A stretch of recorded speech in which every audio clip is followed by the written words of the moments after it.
Cet été, Zone Interdite diffuse des numéros inédits pour vous mettre dans l'ambiance des vacances. Présenté par Ophélie Meunier depuis 2016, le magazine de la chaîne M6, qui a fêté ses 30 ans, entend vous alerter, vous conseiller et vous éclairer sur différents sujets en rapport avec la saison estivale. Il se veut informatif en vous guidant vers les bonnes pratiques à adopter pour profiter sereinement des congés d'été. Ce mardi 18 juillet, Zone Interdite va vous faire voyager sur l'autoroute A7, l'une des plus fréquentées en cette période de départ et de chassés-croisés. Situé entre Lyon et Marseille, cet axe est marqué par une forte affluence qui nécessite une surveillance accrue de la part des autorités pour éviter les embouteillages et les accidents.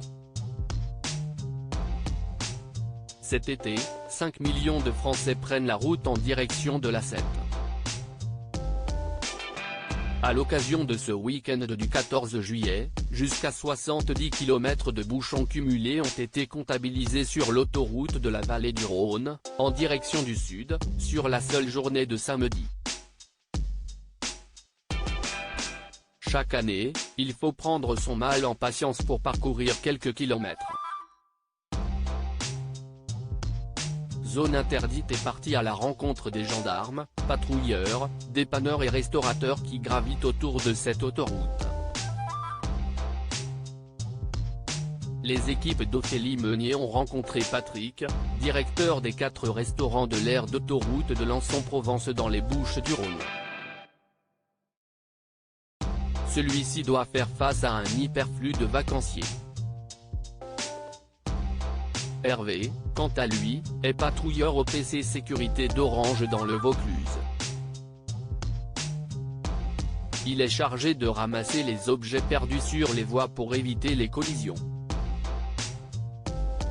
En cas d'accident, les magnants, dépanneurs de père en fils, interviennent en urgence et à tout moment du jour et de la nuit. Zone Interdite prolonge la soirée consacrée aux grandes vacances en deuxième partie de soirée. Un deuxième numéro de Zone Interdite, déjà diffusé, sera proposé à partir de 22h55. Le magazine se penche sur la folie des camping-cars. Les téléspectateurs redécouvriront Hervé et Marion. Le couple construit lui-même un duplex itinérant escamotable. Eric et Laetitia se sont, quant à eux, réinventés suite à la crise sanitaire.